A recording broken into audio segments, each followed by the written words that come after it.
Hey, what's going on, everybody? Mike Strauss, aka Strauss21. Thanks for listening. I have another awesome interview. This time up, Mr. Matt the Mangler Bessette. Talk about his upcoming fight at CES 55 on March 29th. Matt is truly one of the good guys in the game, and I think you'll get that vibe from this interview.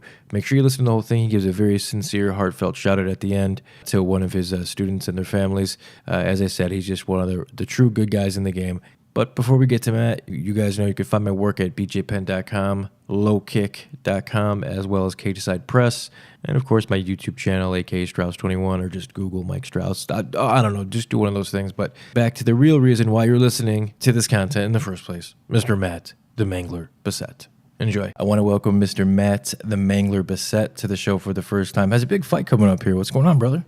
What's up, man? Thanks for having me. Anytime, man. Anytime. You are fighting Mr. Tim Dooling at CES 55 coming up here March 29th in your hometown, man, of Hartford, Connecticut. I mean, that's got to feel pretty cool, man, to come back to your own stomping grounds and put on a show. Yeah, I actually never thought that I'd be able to fight, especially in Hartford, but legally in Connecticut outside of maybe a reservation, Mohegan Sun or Foxwoods. Because, I'm getting up there. I'm 34. I've had just almost as many fights as I have years on the planet. So I didn't know how much longer I'd be fighting. And honestly, I just didn't think it would come to fruition before I was done fighting. And it has. So stars have aligned. I got released from the UFC, and then immediately right away, I hear almost like a week later that they're having a fight card in Hartford. Sometimes things just work out, like you mentioned, the stars align. Sometimes things, it may not seem like it at the time, right? But things just happen to work out the way that they should. And it seems like this is one of those cases, right? Yeah, somehow. I've had a lot of those in my life, too, which is, it's pretty incredible. Yeah, knock on wood. Yeah. So back on the East Coast, man, at CES after the run with the UFC, how was your experience with the world leader in MMA? Oh, I loved it. Everybody is very professional. Everybody knew how to do their job. Like they had a person for every little job. And they're a well-oiled machine. They have been around the longest. They have the most money backing them. Obviously they knew what they're doing. They have events every weekend. So they've been around the block a few times. So, nobody ever treated me poorly at all. Sean Shelby's actually a really great guy. If I were to get another fight in the UFC in the future, that would be a true blessing. And if not, then I tried and I did what I could. So. Yeah, definitely check that one off the bucket list, man. You got to think that as long as you continue to do your thing, you got to think you're one of those handful of guys that is definitely on the short list of last minute replacements, man. I mean, all three of your UFC fights, including the Contender Series bout with Kurt, were all entertaining as hell. So you got to be one of those dudes for sure, man. I'd like to think so. I'd like to think I'm on that short list. No doubt. I do know that Shelby said, if there's a opening in the future, and he'll give me a call. It just, what sucks in my last three fights is there was always something that kept me from being able to perform to the best of my ability. And, knock on wood, like I said this about 100 times the past few weeks, knock on wood, but I feel incredible for this fucking fight, man. I broke my thumb the first punch I threw against Halaba with my right hand, and that changed everything. And then against Barzola, I took the fight on 6 days' notice. I was in bed for 5 days straight with a messed up back, and then I got a call right the next day to fight, and I cut 20 pounds, which is way more than I usually do. And that fight was really close until the last round. I gassed, I slowed, he kept me down. He played his game. He won. And then when I fought Peterson, I had an injury, like a pretty damn bad one. An injury that was kept me from wrestling for 10 weeks. It kept me from doing anything laterally at all. Sparring sucked a lot. I couldn't sprint at all. I couldn't even sprint for the fight, and that's how I get in shape. Sprinting is what gets me to that next level. I couldn't sprint. So there was a lot keeping me from being the best Matt Bessette in those 3 fights. And I've been wrestling a lot. I'm able to sprint. I'm able to do everything that I can do for this fight. And barring something fucking crazy that happens over the next week, I'm going to be good.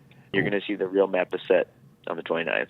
Man, hopefully, we do get to see the best Matt Bessette, man, because that's crazy to think, because the Peterson fight, man, you went in that incredibly banged up, and it was still a super close split decision, So, I mean, you got to think, even if you were maybe 70%, that would have been a cakewalk. And then the Barsola fight, come on, let's be honest, man. How many guys are really taking that Barsola fight under the conditions you did? Not many dudes, right? No, I don't. I'd like to think not. I fight, though. Fighters fight, and there's never an excuse. You would never hear me make an excuse before the fight.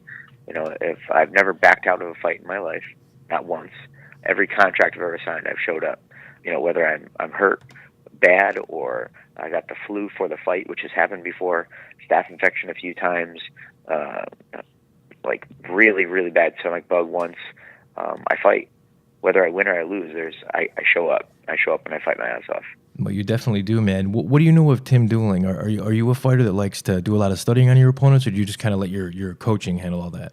You know what? I'm just one of those guys that goes out there, and it's more of a feeling out. As soon as I feel him out, I see where he's strong, I see where he's weak, and I try to take advantage there. I've watched some video on him, and I know what he's capable of, and that's really all I need to do. I have a game plan. I know what I need to do. I know what I want to do. I feel like I can expose some of his weaknesses, and that's what I'm going to do. For sure. Well, I'm not doubting you. You mentioned you're 34, but MMA is a unique sport because it seems like guys don't reach their prime until about that age. Do you feel like you're just now kind of getting into your groove? Oh, yeah. Technically, without a doubt, my jiu-jitsu is nasty right now. I'm starting to wrestle a lot over the past year, and that's something that I really missed in my training. Was that I even started strict boxing, nothing else but going to a boxing gym. At the same time, I started strict wrestling at a college, and my boxing got tremendously, like, way better, as well as my wrestling. My body's finally healing up. Just took forever. Sometimes physically, I feel 34. Sometimes I feel 44. I hear you. But technically, I'm right. I'm definitely in my prime right now. Awesome, man. Well, I can't wait. It's going to be an exciting night of fights. There's a lot of good fights. CES always puts on good shows, man, and this is going to be no exception. CES 55, March 29th, Hartford, Connecticut. I want to give you a few minutes here to shout out your coaches, sponsors, whatever you'd like, man. The floor is yours, Matt. Yeah, you know what? It's crazy. Like, you get sponsors for fights. People get new sponsors every now and then. I haven't really had many new sponsors. It's always the same people that stay on board with me and support me from fight to fight. I've been fighting since 2007, and I have a few sponsors that have been sponsoring me since 2007, one way or another.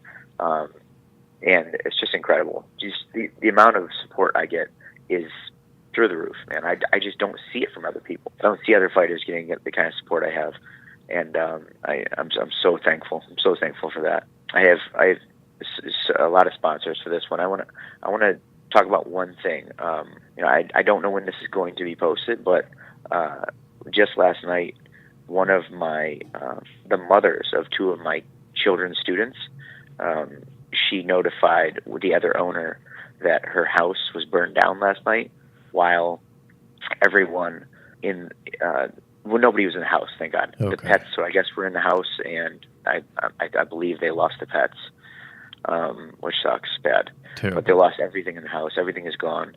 Not really positive where they're living right now. I didn't want to talk to her by the phone or text message. I wanted to see her in person, but they lost everything, and she's such a great woman.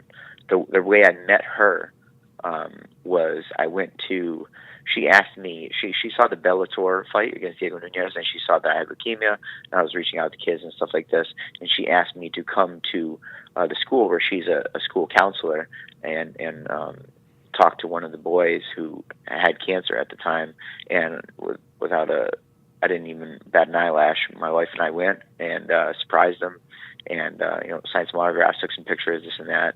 Gave him a glove from the Diego Nunez fight, and he was pumped. And this is how I met Rosa. Her name is Rosa, and then like a year or so later, she was looking me up, trying to get her kids into martial arts, and didn't look anywhere else but where I was. And that says a lot. It's just the type of person she is. I don't want to talk too much about that, but just know that Rosa, you have a family at Ascension, and we're going to do everything we can to make this an easier process for you, and we'll be seeing you later on in class. That is so cool, brother. You're truly one of the good guys. I appreciate you taking some time with me, man. Best of luck come March 29th. I won't be there. It's on the East Coast. I usually just handle things here in the Midwest, but I'll be pulling for you in spirit, brother. Thank you, Mike. Thanks, man.